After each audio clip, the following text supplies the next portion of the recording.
ይህ የምጽአቱ ድምጽ ነው። የምስራች ታላቅ የመዘጋጀት ጥሪ። የበጉ ሰርግ ስለደረሰ ሚስቱም ራሷን ስላዘጋጀች ደስ ይበለን፣ ሐሴትም እናድርግ፣ ክብርንም ለእርሱ እናቅርብ።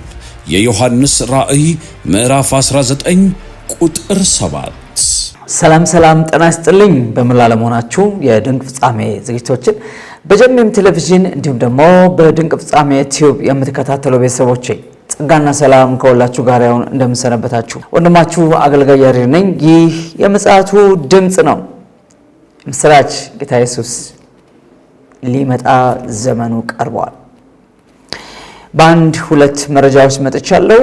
እንግዲህ በዚህ ወቅት በመላው ዓለም ላይ ያሉ በሶሻል ሚዲያዎችም ይሁኑ ሜንስትሪም ሚዲያዎች በከፍተኛ ደረጃ የሚያስተላልፉት በአሁኑ ሰዓት አምስተኛ ሳምንቱን የያዘውን የአሜሪካና ኢራን ወይም እስራኤልና ኢራን ጦርነት ነው። ዛሬ በዛ ላይ አንዳንድ መረጃዎችን እንሰጣችኋለሁ። ምናልባት በዚህ ሌሊት የሚጠበቅ እጅግ በጣም አስፈሪና አስደንጋጭ ነገር አለ። ምናልባት እንደተነገረው ከተፈጸመ ሌላ ተአምር ሊፈጠር ይችላል፣ ወይም ሌላ ዓለም ሊመጣ ይችላል፣ አናውቅም። ወደዛ መረጃ ሄዳለሁ። እንግዲህ ወደ መረጃ ከመሄዴ በፊት እንደተለመደው ይህንን ሚዲያ የምትከታተሉ ቤተሰቦች ሰብስክራይብ፣ ላይክ እና ሼር ማድረግ እንዳትረሱ። በአጭር ጊዜ ወደ 20 ሺህ እንድንገባ ከዛ ደግሞ በፍጥነት ወደ 50 ሺህ እንድንገባ በጣም ብዙ ተመልካቾች ያሉት ትልቅ ሚዲያ እንዲሆን አብረን እንሰራ በጌታ ፍቅር እጠይቃችኋለሁና ማስከፍለውን ሰብስክራይብ ማድረግን ባካችሁ ቻል አትበሉ። እንግዲህ ዛሬ የመጀመሪያ መረጃ የሚሆነው የአሜሪካው ፕሬዝዳንት ዶናልድ ትራምፕ በኢራን ላይ የሲኦል በሮች ይከፈታሉ አሉ። በዚህ ሌሊት ማለት ነው። ይህ በጣም አሳዛኝ ነገር ነው። እንግዲህ ዶናልድ ትራምፕ ለ45 ቀን ያህል የሚቆይ የተኩስ አቁም ስምምነት 15 ነጥቦችን የያዘ ለ45 ቀን የሚቆይ የተኩስ አቁም ስምምነት ለኢራን አቅርበዋል። ነገር ግን በኢራን በኩል ተቀባይነት አላገኘም።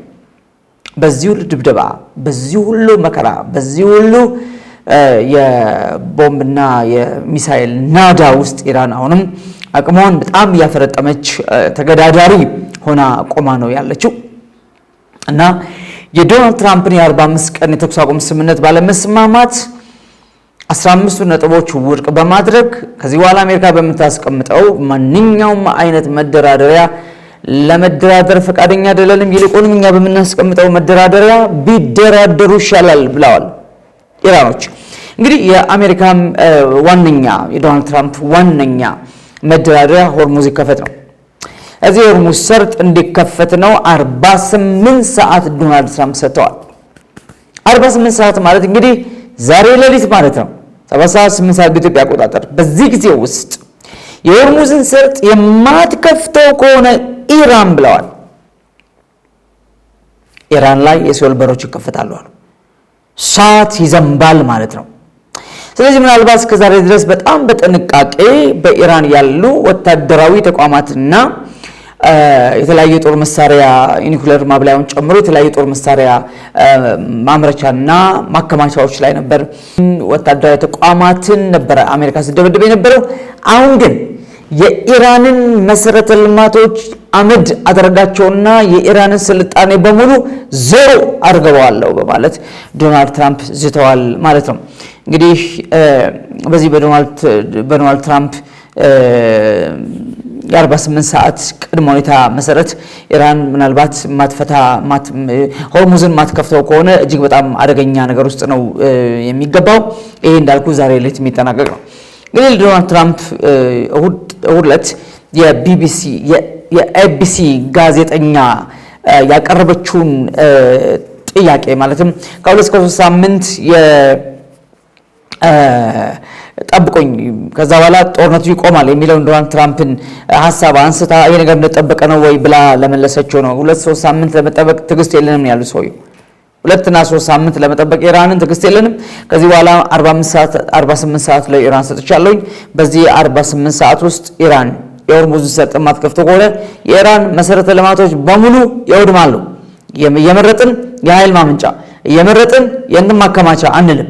ጠቅላላ በኢራን ያሉ የኢራን መሰረተ ልማቶች ወይም ሲቪላይዜሽኖች ስልጣኔው ኢራን እስከዛሬ የገነባቻቸውን መሰረተ ልማቶቿን በሙሉ አወድማለሁ በማለት ዶናልድ ትራምፕ እንግዲህ ዝተዋል ማለት ነው። እንዳልኩ ዛሬ ሌሊት ይሄ ነገር ይጠበቃል። በእርግጠኛነት ይሄ ነገር መዘዙ እጅግ በጣም ከባድ ነው የሚሆነው ዶናልድ ትራምፕ እንደተናገሩ ካደረጉት ማለት ነው። ዞሮ ዞሮ እንግዲህ የኢራን ምላሽ ነው በጣም የሚያስገርመው። ኢራን ደግሞ በተቃራኒው የዶናልድ ትራምፕን ዛቻም ከምንም አልቆጠረችም። 48 ሰዓት የሚለውን የተኩስ አቁም ስምምነት አልተቀበለችም። 2-3 ሳምንት የሚለውን 48 ሰዓት 45 ቀን የሚለውን ሁሉንም ወርቅ አረጋ ኢራን 10 መደራደሪያ ስሙኝ ብላ 10 መደራደሪያ አቅርባለች ማለት ነው። 10 መደራደሪያ አቅርባለች። ይህን መደራደሪያዎቿን በሙሉ በፓኪስታን አማካኝነት ወደ አሜሪካ እንዲደርስ አድርጋለች። ኢራን ያቀረበቻቸው 10 መደራደሪያ ነጥቦቿ አንደኛ አጠቃላይ በቀጠናው ጦርነት እንዲቆም የሚል አጠቃላይ ገልፍ ላይ ያለው በባህረ ሰላጤው ላይ ያለው ጦርነት በአስቸኳይ እንዲቆም የሚል እንግዲህ ጦርነት ያው ኖርማሊ ከኢራን ውጪ እና አሜሪካ በገልፍ በሚባለው ክልል ላይ እየወሰዱ ያሉት የተለየ ማንም ሀገር ላይ ከኢራን ውጪ የደበደቡት ሀገር ያለመኖሩ ይታወቃል። በተቃራኒው ኢራን እንደውም ወደ ብዙ ሀገሮች ነው ሚሳኤሎችን እና ድሮኖችን የምትልከው እና ግን ቀጠናው አጠቃላይ ሰላም ይሁን ይረጋጋ የሚል ጥሪ አቅርባለች። ሁለተኛ ኢራን ዳግመኛ ምንም አይነት ጥቃት እንደማይፈጸምባት ዋስትና ትፈልጋለች። ስለዚህ ዋስትና ስጡኝ ብላለች። እንግዲህ ይህን ዋስትና ማን ሊሰጣት እንደሚችል አይታወቅም። በሶስተኛ ደረጃ ጦርነቱን ለማቆም ዘላቂ ስምምነት እንጂ በፍጹም ተኩስ አቁም አልቀበልም ብላለች። ጊዜያዊ ተኩስ አቁም አልቀበልም ብላለች። እዚህ የምፈልገው ነገር ምንድነው? ቀጥታ ቶታሊ ኢራን ላይ ምንም አይነት ጥቃት አለመድረስ ብቻ ሳይሆን እስከ መጨረሻ ድረስ ጦርነት የማቆም ስምምነት ነው ብላለች። ከዛ ውጪ ሆርሙዝን ከፍታለሁ ብላለች። እኔ የማቀርባቸውን መደራደሪያዎች ከተቀበላችሁና ከተስማማችሁ የሆርሙዝ ሰርጥ ለሁሉም ክፍት ይሆናል። የሚያስፈልገው ነዳጅ እና ጋዝ ሌላም ለዓለም የሚቀርብ በዚህ ሰርጥ ውስጥ የሚቀርቡ ነገሮች በሙሉ በሰላም ይንቀሳቀሳሉ ብላለች ማለት ነው። ሌላው እንግዲህ በሆርሙዝ ላይ ያለውና አጠቃላይ እንቅስቃሴ መቆጣጠር የሚያስችል ስርዓት ዘረጋለሁ ብላለች። ይህም የኔ መብት ነው ብላ ነው ያለችው እና ይህን አደርጋለሁ ብላ እዚህ ቅድመ ሁኔታ ውስጥ አስቀምጣለች። ሌላው እንግዲህ ከዚህ ምናልባት ከዚህ ስርዓት እንዳንዱ የሚቆጠረው በዚህ በሆርሙዝ ሰርጥ ላይ ለሚዘዋወር ማንኛውም የመርከብ ጭነት ነዳጅ ቢሆን ጋዝ ቢሆን በእያንዳንዱ መልስ $2 ሚሊዮን እፈልጋለሁ ብላለች። $2 ሚሊዮን ይህን የሆርሙዝ ሰርጥን ከኢራን ጋር አብራ በጋራ የምታስተዳድረው ኦማን ስለሆነች ከኦማን ጋራ የምጋራው ነው በሚል አስቀምጣለች ማለት ነው። ስለዚህ $2 ሚሊዮን ለመክፈል ተዘጋጁ ብላለች እና ምናልባት እንግዲህ ሌላው ደግሞ ከዚህ ገቢ የሚገኘው ይሄ $2 ሚሊዮን ከእያንዳንዱ ሺፒንግ የማገኘውን ገቢ እስራኤልና አሜሪካ እስካሁን ድረስ ያወደሙብኝን መሰረተ ልማት ገነባበታለሁ ነው ያለችው። ስለዚህ እናንተን ካሳ ክፈሉኝ ያልተክፈሉኝ ያልኩኝ ከእናንተ ጋር መጨቃጨቅ አልፈልግም። ይሄን መቀርጣውን ቀረጥ $2 ሚሊዮን ቀጥታ ኢራንን መልሼ የወደመችዋን ሀገሬን እገነባለሁ የሚል ነገር ነው ያስቀመጡት ማለት ነው። ሌላው በሊባኖሱ ሂዝቦላ ላይ የሚደርሰው ጥቃት እስራኤል የምታደርሰውን ጥቃት ታቁም ብላ ሂዝቦላም ትከራከራለች ማለት ነው ኢራን። ስለዚህ በሊባኖስ የሚገኘው ሂዝቦላ በዚህ ምክንያት ጥቃት እየደረሰበት ያለውና ሂዝቦላ ላይ የሚደርሰው ማንኛውም ጥቃት እስራኤል እንድታቆም የሚል ሌላም ነገር እንደዚሁ አስቀምጣለች ማለት ነው። እንግዲህ በገልፍ አካባቢ ያሉት ያው እንግዲህ ሁቲ አልተጨመረም በመሰረቱ እዚህ ላይ ሁቲ ላይ በከፍተኛ ደረጃ ነው አሜሪካ ከፍተኛ ድብደባ ስታደርግ የነበረው። አሁንም ሁቲ እየተኮሰ ስላለ አሁንም ሁቲ ላይ የሚወሰዱ እርምጃዎች አሉ። ግን በዋናነት ያነሳችው ከሂዝቦላ ጋር ያለው ነገር ነው። ሐማስ ውስጥ የለም። ሐማስ ምክንያቱም አሁን በዚህ በ5 ሳምንት የሞላው ባለው ጦርነት ላይ ሐማስ አልተሳተፈም። ሐማስ ምንም ተሳትፎ የለውም። በዚህ ምክንያት ሐማስ አልጠቀሰም። ነገር ግን ሂዝቦላ ላይ ጥቃት እንዳይደርስበት እንዲቆም ብላለች። ሌላው በአሜሪካና በሌሎች ሀገሮች ኢራን ላይ የተጫኑ ማዕቀቦች በሙሉ እንዲነሱልኝ ብላለች። የትኛውም ሳንክሽን እንዲነሳልኝ እፈልጋለሁ ብላለች። ስለዚህ ኢራን በነፃነት በጣም ሰላማዊ አገር ሆና ምርቶቿን ወደ ዓለም ገበያ ሁሉ አቅርባ መሸጥ የምትችልበት ነፃነት ያስፈልገኛል። ስለዚህ ማንኛውም ማዕቀብ አሜሪካንን ጨምሮ በኢራን ላይ ማዕቀብ ያደረጉ ሀገሮች በሙሉ ማዕቀባቸውን እንዲያነሱልኝ እፈልጋለሁ ብላለች ማለት ነው። ሌላው በጣም አደገኛው ነገር በዓለም አቀፍ ሕግ መሰረት ለሰላማዊ አገልግሎት ብቻ የሚውልና ቁጥጥር የሚደረግበት ዩራኒየም ኒውክሌር ለመስራት ዋነኛው ንጥረ ነገር ዩራኒየም ነው። የዩራኒየም ማበልጸግ ሂደቴን በህጋዊ መንገድ እንድቀጥል እውቅና እፈልጋለሁ ብላለች። እዚህ እኔ ኒውክሌር የምሰራው እስራኤልን እንደምትሉት እስራኤል ልመታ አይደለም፣ አውሮፓንም ልመታ አይደለም፣ አሜሪካንም ልመታ አይደለም። እኔ ዩራኒየምን ማበለጸገው ኒውክሌር ሰርቼ ኃይል ለማመንጨት ነው፣ ለሰላማዊ ዓላማ ነው። እውነት ለመናገር ኢራንን ማን ያምናታል? ማን ጎበዝ ነው የሚያምናት? ተነካው ብላ በገልፍ ያሉ አረብ ሀገራትን በሙሉ የአሜሪካና የእስራኤል ኤምባሲዎች ያሉባቸውን ቦታዎች ኢቭን በአሜሪካና በእስራኤል ባለሀብቶች የተያዙ ተቋማትን ጭምር አልፋ ተርፋ የሀገራትን ኤርፖርቶችን፣ መሰረተ ልማቶችን፣ የጋዝ የምናምን ማጣሪያዎችን በሙሉ ስደበድብ ነበረ ኢራን ማለት ነው።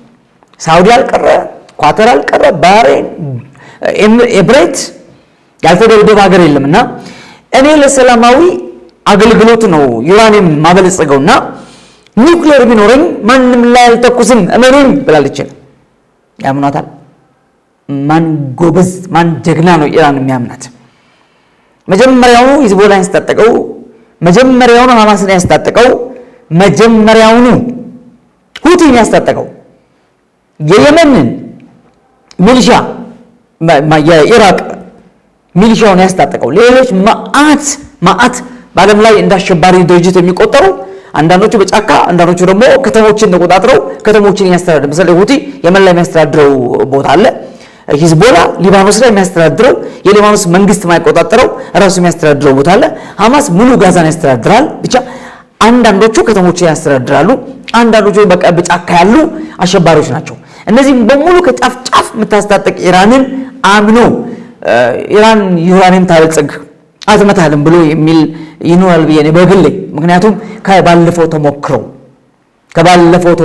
እስከ ዛሬ ድረስ ከተመጣበት ለ20 እና ለ30 ዓመታት ዓለም ላይ አሸባሪ እየተፈለፈለ ከመጣበት ሂደት አንጻርና አቅማቸው በጣም የፈረጠመ ሀገራትን የሚገዳደሩ የሆኑበት ምክንያት ኢራን ከመሆኑ አንጻር እንግዲህ ዩራኒየም የማበልጸግ ሕጋዊ መብቴ ይከበርልኝ፣ እዚህ በዓለም አቀፍ ሕግ መሰረት እንደማንኛውም ሀገር ቁጥጥር እየተደረገ ይህን ነገር እንዳደርግ ሙሉ እውቅና ነፃነት ወይም ፈቃድ ፈልጋለሁ ብላለች ማለት ነውና እነዚህና የመሳሰሉትን ወደ 10 የሚጠጉ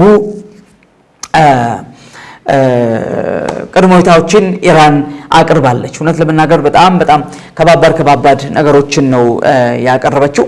ሆርሙዝን ከፍታለሁ ችግር የለም፣ ስለ ሆርሙዝ አታስቡ ከፍታለሁ ብላለች። እንግዲህ ዋነኛው በአሁኑ ሰዓት እንግዲህ መደራደሪያ የኢራንም ዋነኛ መደራደሪያ ሆርሙዝ ነው። ሲቀጥል ደግሞ አሜሪካን በከፍተኛ ደረጃ አሁን ዓለም ላይ ከተፈጠረው የኃይል አቅርቦት ጫና የተነሳ የሆርሙዝ ሰርጥ ይከፈት የሚለው ነገር በከፍተኛ ደረጃ ዓለምን አንጫጭቶታል፣ ኢትዮጵያን ጨምሮ ማለት ነው። ኢትዮጵያ ላይ አሁን ያለው የመኪና ነዳጅ ሰልፍ እና ታክሲ ጥበቃ ሰልፍ በእውነት ለመናገር በጣም የሚያታክት ነው። ስለዚህ ኢራንና እስራኤል ወይም ኢራንና አሜሪካ ብቻ ሳይሆኑ ሁላችንም ሰለባ የሆንበት ነው ይሄ ጉዳይ። ይሄ ደግሞ በመላው ዓለም ላይ የተከሰተ ነው ይሄ ችግር ማለት ነውና ከዚህ አንጻር እነዚህን ነገሮች የማትፈቅዱ ከሆነ እነዚህን ነገሮች የማታደርጉ ከሆነ ኢራንን ወደ ድንጋይ ዘመን መልሷት ከፈለጋችሁ ኢራናውያን ሞታችን ብሔራዊ ጀግንነታችን ነው ብለዋል። በሀገራችን ስንሞት ጀግንነት ነው ብለዋል። አንፈራም ማንም ብለዋል። ከዚህ በላይ አታፈርሱንም አትገሉንም ብለዋል። አጠቃላይ እንግዲህ እስካሁን ድረስ በኢራን ላይ ለነዚህ ሳምንታት በሙሉ በተኮሰው ወደ 3500 ሟቾች ተገኝተዋል። ከነዚህ ውስጥ እንግዲህ ሲቪሊያኖች 900 በላይ ሲቪሊያንስ አሉ። ሌሎቹ አብዛኞቹ ወታደሮች ናቸው። በዋናነት ግን ኢራን በከፍተኛ ደረጃ ወታደራዊ አመራሯን አታለች። ጀነራሎቿ ሞተዋል። ከአያቶላ አሊ ካሜኒ ጀምሮ ትልቅ የምትላቸው መሪዎቿን ኢራን አጣለች። አሉ የምትላቸውን በቃ ዘመናትን ተሻግረው አሁን ኢራንን ወደ መጨረሻው ከፍታ እናደርሳለን የሚሉ ራዕይ ያላቸው ዘመናቸውን በሙሉ ለኢራን የሰው ትልቅ ሰዎቿን መሪዎቿን የፖለቲካ መሪ ወታደራዊ መሪ አጣለች ይላል። ከዚህም ጋር እንግዲህ ሌላው ዜና ምናልባት ሙጅተባ ካሚኒ በህይወትና በሞት መካከል ነው ያለው። ምናልባት አንዳንዶች ሞተዋል ብለው ይላሉ። ሰውየው እንግዲህ ከተመረጡበት ጊዜ ጀምሮ ሙጅተባ ካሚኒ ለህዝብ ይፋ አልተደረጉም። ማንም ሰው ሙጅተባን አላየም። ከዚህ በፊት እንደዘገብኩላችሁ በስማቸው ነው መመሪያዎች የሚወጡት፣ ደብዳቤዎች የሚላኩት፣ አዋጆች የሚነገሩት፣ በጣም ብዙ ነገር ልውጥ አለ በስማቸው በሰውየው ስም። ነገር ግን በከፍተኛ ደረጃ ኢራንን በአሁኑ ሰዓት እየመራት ያለው IRGC ወይም ደግሞ የኢራን አብዮታዊ ዘብ ኢራን በከፍተኛ ደረጃ ተቆጣጥሮ እየመራት ነው ያለው እንጂ ሙጅተባ ካሚኒ በህይወት አሉ የሉም በከፍተኛ ደረጃ አጠራጣሪ ላይ ነው። ምናልባት ብዙዎቹ ኮማ ውስጥ ናቸው ይላሉ። ኮማ ውስጥ ገብተዋል። ሰውየው ራሳቸው ኢራን አይደለም ኢራን 90 ሚሊዮን ህዝብ ያላትን ኢራንን ሳይሆን ራሳቸውን ማያውቁበት ደረጃ ላይ ነው ሰውየው ያሉት። ስለዚህ በሞትና በህይወት መካከል ነው ያሉት። ሌሎች ደግሞ ሰውየው ሞተዋል ብለው በህይወት የሉም ብለው የሚናገሩም ሰዎች አሉ ማለት ነው። እንግዲህ በእነዚህ 4-5 ሳምንታት ውስጥ ሰውየው ከአንድ ወር በላይ አልታዩም፣ የሉም፣ ሚዲያ ላይ ምንም ነገር ላይ የሉም። ያ ሰውየው በህይወት ከሌሉ ኢራን እንግዲህ ሌላ ደግሞ ምናልባት በዚሁ በአያቶላው አስተዳደር ውስጥ መጥቀጥል ከሆነ በዚሁ በእስላማዊው መንግስት አብዮት ውስጥ መጥቀጥል ከሆነ ሌላ ሰው ወደ ዙፋን ታመጣለች ማለት ነው። ካልሆነ ምናልባት አገሪቷ ላይ ሌላ አብዮት ተነስቶ መንግስት ሁሉ ነገር ተቆጣጥሮ መንግስታዊ ወታደራዊ መንግስት አገሪቷ ላይ ሊመሰረት ይችላል። ኦፊሻሊ ማለት በአያቶላ የሚመራው ዘመን ያከትምና በኢራን ላይ አሁን ያለው IRGC በቀጥታ የአገሪቷን መንግስት ተቆጣጥሮ ሊመራ ይችላል እንጂ እነ ፔዜሽኪያን በከፍተኛ ደረጃ ያው ከዚህ ፊት ዘግቤላችኋለሁ። እኔ በኢራን ውስጥ እንደ ታጋች እንደ ሆስቴጅ ነው ራሴን የምመለከተው። አንብብ ስባል ሚዲያ ላይ ወጥቼ ከማንበብ ውጪ ምንም ሌላ የምፈጥረው ነገር የለኝም፣ መወሰነው ነገር የለኝም። ይሆናል አይሆንም ብዬ ምንም ማረገው ነገር የለም። እንደ ፕሬዚዳንት ታዛዥ ነኝ፣ አርግ የተባልኩትን ብቻ የምታዘዝ ነኝና እንደ ሆስቴጅ ነው ራሴን የማየው ብለው ከዚህ ፊት መናገራቸው ይታወሳል። ፔዜሽኪያን ማለት እንግዲህ ሁለት ሰዎች ናቸው፣ ፔዜሽኪያንና የውጭ ጉዳይ ሚኒስትሩ አባስ አራግቺ። እነዚህ ሁለት ሰዎች ብቻ ናቸው ሚዲያ ላይ ያሉት። ከዛ ውጭ ያለው በውስጥ የሚሰራው ስራ በሙሉ በIRGC በወታደራዊው ዘብ የሚሰራ ሆኖ ነው ያለው ማለት ነውና እንግዲህ የኢራን ነገር ትንሽ ዘመን ያመጣው ነገር እንደሆነ እኔ ደጋግሜ ነግሬያችኋለሁ። በዚህ ሁሉ ድብደባ አለመበገር ማንም ሀገር አይችልም። እውነት ለመናገር በጣም ከባድ ነው። መስሪያ ስላለት ብቻ አይደለም፣ ብቻ ሀገር በጣም ብዙ ነገሯን ህዝቧን መሪዎቿን ብቻ ሳይሆን እንደ ሀገርም እየፈረሰች ያለች ሀገር ናት። ከ7000 በላይ ታርጌቶች ተመተዋል እዚህ ሀገር ላይ ብቻ እና አሁን ደግሞ ዶናልድ ትራምፕ መሰረተ ልማት የተባለ ነገር በሙሉ እንደውም ይህን ተከትሎ የእስራኤል ጠቅላይ ሚኒስትር ቤንያሚን ኔታንያሁ ምን ብለዋል? ኢራናውያን በባቡር እንዳትሄዱ ብለዋል። ዶናልድ ትራምፕ መሰረተ ልማት በሙሉ አወድማለሁ ስላሉ በፍጹም በባቡር እንዳትሄዱ አደራ ታልቃላችሁ ብለዋል እና ባቡር እንዳትሳፈሩ ብለው ተናግረዋል ማለት ነው። ነገሩ እዚህ ጋር ደርሷል እና ዛሬ ሌሊት ይለይለታል። በእርግጥ ዶናልድ ትራምፕ እንደተናገሩት በኢራን ላይ የሲኦል በሮች ተከፍተው እሳት ያዘንባሉ። ኢራን እንደገና ወደ ድንጋይ ዘመን ትመለሳለች። በእነዚህ ዓመታት የገነባቻቸውን ስልጣኖች በሙሉ ዶጋመር ይሆናሉ፣ ያልቃሉ። ከሆነ የኢራን ውሳኔ ምን ይሆናል? ኢራን ወዴት ትሄዳለች? ሆርሙዝ የሚባለው ነገር ከንቱ ሊሆን ይችላል። ያቱም እንደዚህ አይነት ሌላ ዱብዳ ከመጣባት ነገሩ የምትቋቋመው ላይሆን ይችላልና እኔ ግን የምለው ጎግ ማጎግ የሚባለው በጣም አደገኛውና እያሰፈሰፈ ያለው የመጨረሻው ዘመን ጦርነት በራችን ላይ ነው ያለው። ምናልባት በጣም ብዙዎች እንደምትጠይቁኝ ቤተክርስቲያን የጎግ ማጎግ ጦርነትን ታየዋለች። የጎግ ማጎግ ጦርነት አውሬው የክርስቶስ ተቃዋሚ ከእስራኤል ጋር የ7 ዓመት ውል ለመፈራረም ብቸኛ እድሉ አጋጣሚው የጎግ ማጎግ ጦርነት ነው። እስራኤል ላይ የሚመጣ ጎግ ማጎግ ጦርነት እግዚአብሔር ጣልቃ ገብቶ ያፈርሰዋል። ፋይናሊ ግን ለእስራኤል ሴኩሪቲ ለመስጠት ይሄ ሰው ብቅልና ከዚህ በኋላ ነው ያለውላችሁ ብሎ ይሄን ሰላም ስምምነት ሊፈራረም ይችላልና የጎግ ማጎግ ጦርነት ያው እንደምናየው እሳቱ ተቀጣጥሎ ነዶን ያለው በከፍተኛ ደረጃ ኢራን በሆነ ጠንክራ ነው ያለችው። ከዛ አንጻር ወደዛ እየሄድ እንዳለ ነው የሚሰማኝ። እግዚአብሔር ያውቃል። ጸልዩ ነው የምንለው። በኢራንም ያሉ ወገኖች እንዳይሞቱ፣ በእስራኤልም፣ በአሜሪካም፣ በአውሮፓም፣ በገልፍም በየትኛውም ሀገር ላይ ያሉ ሰዎች በሕይወት ይኑሩ። በሕይወት መኖር የሰው ተፈጥሯዊ መብት ስለሆነ ከሁሉ በላይ ጌታ ኢየሱስን ሳያውቁ ጌታ ኢየሱስን ሳያገኙ መሞት ሁለተኛ ሞት ነው። በምንም ሞት በምን ያለ ኢየሱስ መዳን ስለማችል ኢየሱስ ብቸኛ አዳኝ መሆኑን አምነህ ተቀበለ አድኖኛል፣ ስላዳንከኝ አመሰግናለሁ፣ ድኛለሁ ብለህ ካላልክ ብራዘር አድንም፣ እህቴ አድኝ፣ ማንም አይድን። ነፍሳችን ለማዳን ጊዜ ሰጥቶናል። ይሄን እንጠቀምበት ነው መልእክቴ። ጸጋና ሰላም ከሁላችሁ ጋር ይሁን። ኢየሱስ ክርስቶስ በቅርቡ ይመጣል። ማራናታ።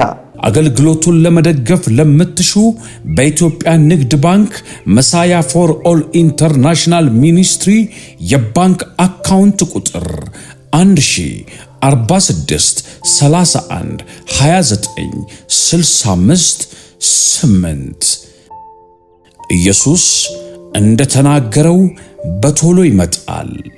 መሳያ ፎር ኦል ኢንተርናሽናል ሚኒስትሪ